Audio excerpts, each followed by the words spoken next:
Hello, this is the Harboring Light. I'm Mary. I give a conservative perspective about the world around me. So, my social media, email, Substack, and buy me a coffee, those links will be provided for you. So, audio platforms. I'm on Audible, Amazon Music, Google Podcasts, Overcast, Pocket Cast, Pandora, iHeartRadio, and I'm expanding out to wherever you enjoy your podcast content. I'm definitely on that. And also, I really appreciate feedback, so it would be greatly appreciated if you can give me a rating on all of the platforms that I'm on and that I've listed. And find different platforms that you find me the Harboring Light on there. Please give me a rating. And questions, comments, concerns, feel free to email me or comment on Substack. So this episode is about the mamas and the papas. It's going to be a series as I do a three-time series, that is. So in this episode, I'm going to talk about the background, historical content and everything of the mamas and the papas. And then on Wednesday, I am going to delve into, this time it'll be a little different. I'm going to talk about one particular artist that I think relates to the mama and papas, the mamas and the papas. And I'm going to go with a different perspective and give movie relations of how I think it relates to the mama and papas as far as style-wise. And then on Friday, I'm going to wrap up with the music and give, of course, along the way, comments and thoughts on everything. All right, so here we go. Let's dive in.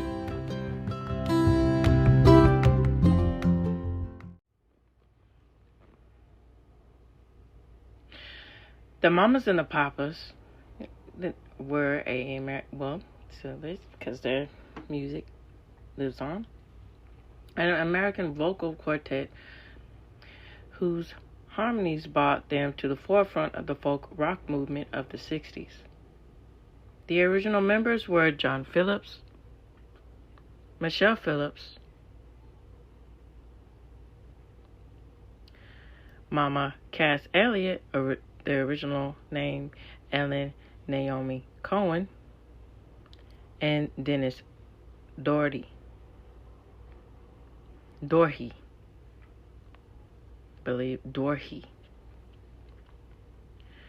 Veterans of New York City's Greenwich Village folk scene, Dorhe and Elliot performed in the Mugwumps with future members of the Loving Spoonful.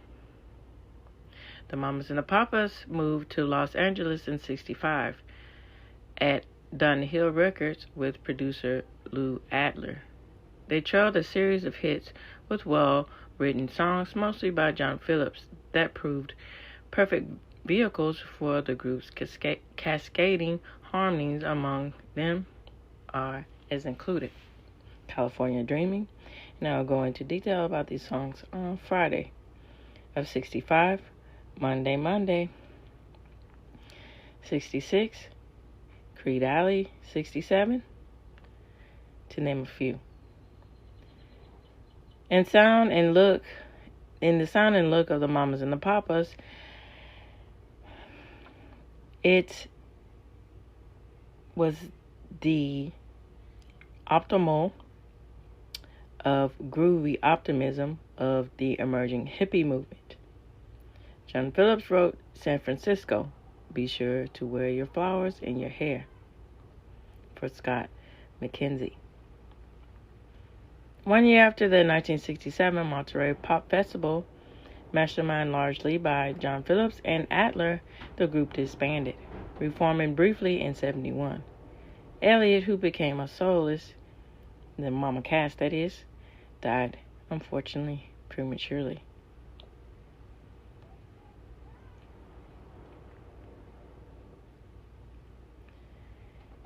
The Phillipses divorced. Michelle became an actress. John eventually triumphed over drug addiction, and both wore wrote autobiographies, California Dreaming of 1986 and Papa John of 86, respectively. The group, which reformed again with some new members in the 1980s, was inducted into the Rock and Roll Hall of Fame in 1998. Alright, so the term hippie. Hippie, member during the 1960s and 70s of a countercultural movement that rejected the mores of mainstream American life. The movement originated on college campuses in the U.S., although it spread to other countries including Canada and Britain. The name derived from hip, a term applied to the beats of the 1950s, which as Allen Ginsberg and Jack Kerouac, who were generally considered to be the precursors of hippies. Although the movement arose in part as opposition of the U.S. involvement in the Vietnam War of 55 to 75, hippies were often not directly engaged in politics, as opposed to their activism counterparts known as yuppies, the Youth International Party.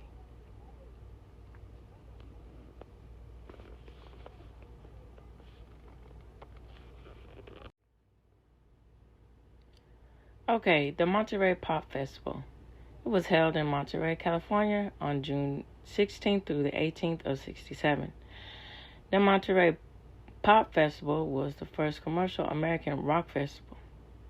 Dunhill Records executive Lou Adler and John Phillips of the Mamas and the Papas organized the festival around the concept of the successful Monterey Jazz Festival and staged it at that festival site, featuring the first major American appearances of Jimi Hendrix and The Who. It also introduced Janis Joplin to a large audience and featured performances by the Jefferson Airplane, the Grateful Dead, the Byrds, Canned Heat, Buffalo Springfield, Otis Redding, and many others. The timing of the festival was fortuitous. Major record companies had just become aware of the commercial potential of the new rock music, and it was one witness said, the action wasn't on the stage, it was the bar, where the record companies and their managers were in heated bidding war. The Who, Joplin, Hendrix, and the short-lived Electric Flag signed major record deals. Redding was introduced to a white audience, and the counterculture music gained new legitimacy. As a result of the Monterey Pop Festival, filmed by the DA Penny Baker and recorded, although contractual problems kept the album that documented the event under wraps for 2 decades. The festival was thought to have been very successful. However, in '68, the festival was scrapped when it was discovered that the proceeds and the festival's company's bookkeeper had vanished.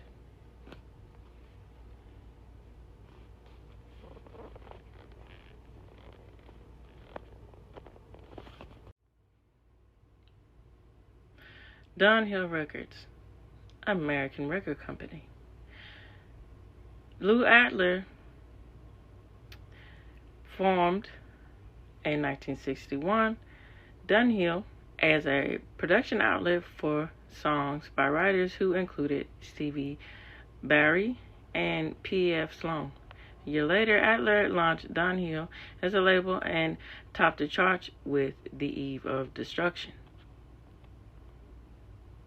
Although he lacked the signature sound of Phil Spector or Brian Wilson, Lou Adler was an important catalyst for the new folk rock sound of California.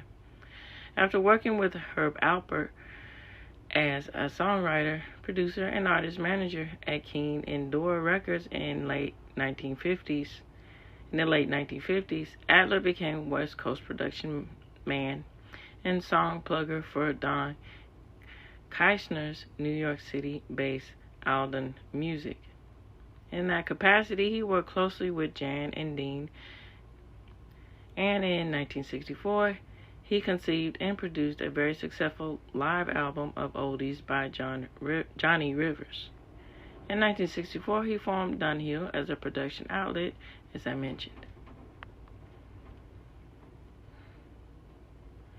So, with Evil Destruction, it was a tongue-in-cheek catalog of reasons to be gloomy, written by Sloan and sung by Barry McGuire in the panache of the Bob Dylan style.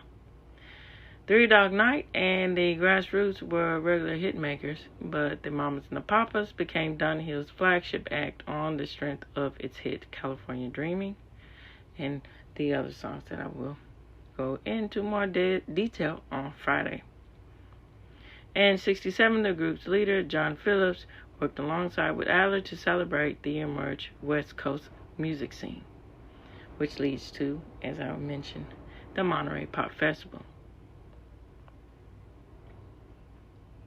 After selling Dunhill to ABC, Adler formed Ode Records and orchestrated a spectacular comeback for singer-songwriter Carole King, whose Tapestry of 71 became one of the best-selling albums of all time.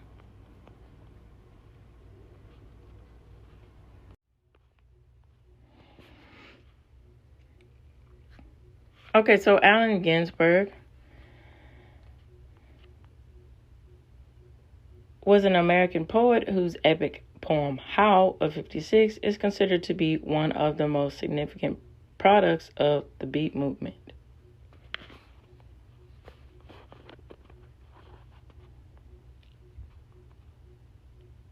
Okay, and Jack Kerouac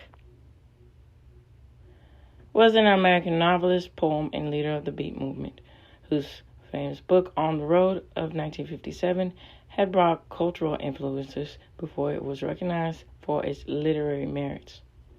On the Road captured the spirit of its time as no other work of the 20th century had since F. Scott Fitzgerald, The Great Gatsby of 25.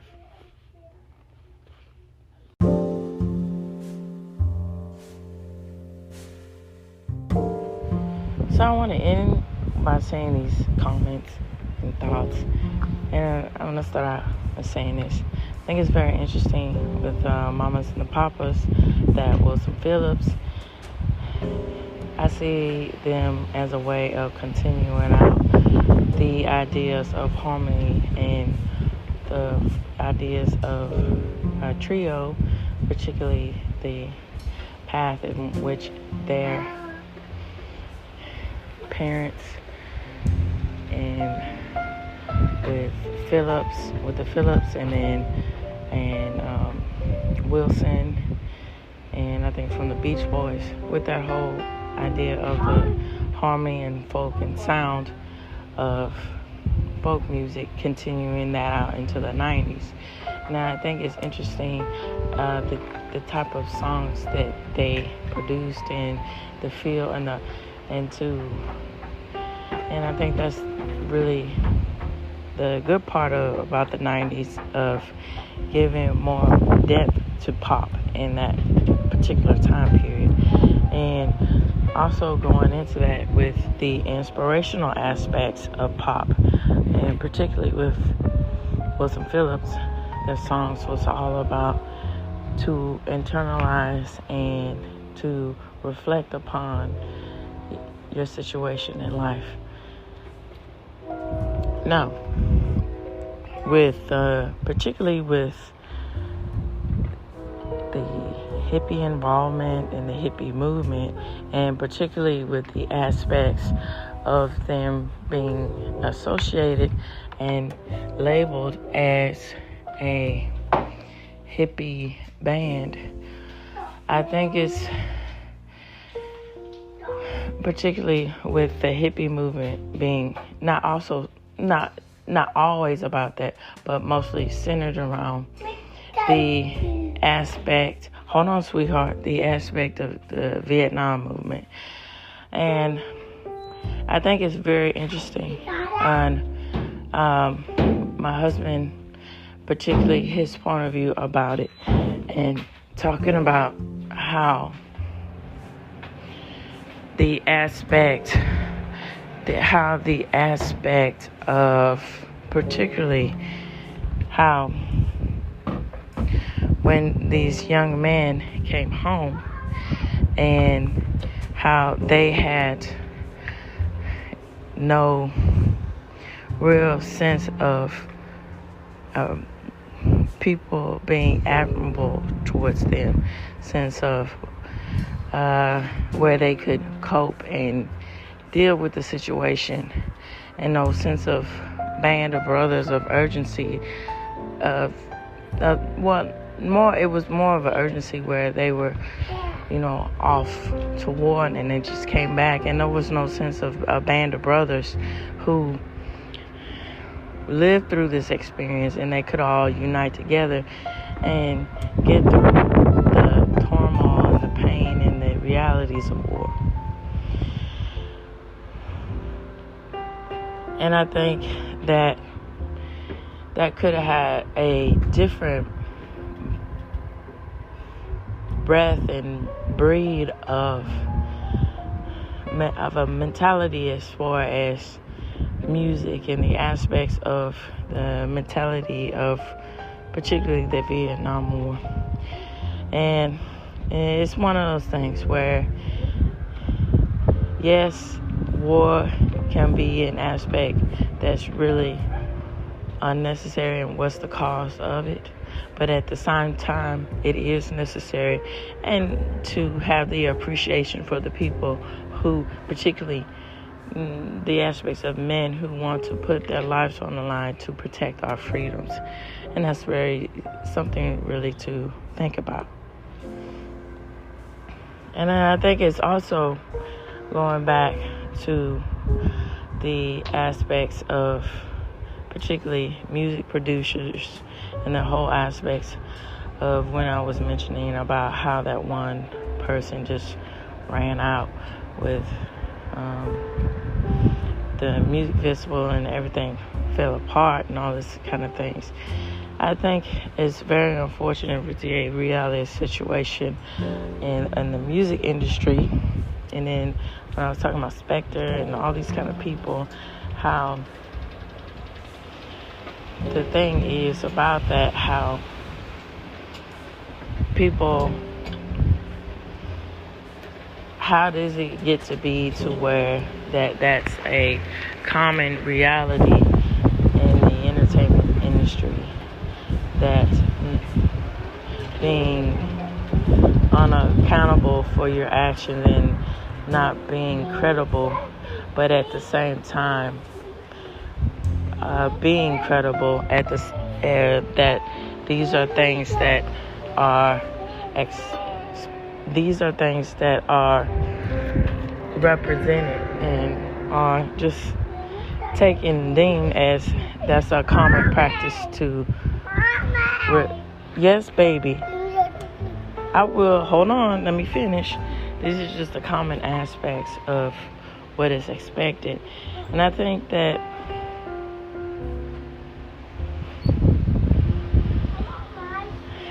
that's a testament to the thing with entertainment. We love and respect it, but at the same time, it can be a place where you can lose your sense of reality, and then a place where it can breed people who are already having the mentality of deviance to surface in it. And I think that it reminds me of the whole aspects of the Emperor's New Clothes. And it's really a poignant tale to think about and to remember, particularly with different aspects of life, particularly what I'm saying right now. So I think that it's really noble and more credible to make people, and when they're losing their sense of accountability, sense of way, and to anger them down and say, hey, maybe you should think about this. Maybe we shouldn't turn a blind eye, enable this and turn a blind eye to this, so to speak. Maybe we should have a sense of more of a vocal point to stand against these things, to where it won't be the tale of walking around naked and people are accepting that you do have these enamored and beautiful clothes on, but they're too afraid to tell you otherwise. Alright, so this reaches the end of the Harboring Light. Tune in, turn up, and definitely please take care. Bye-bye now.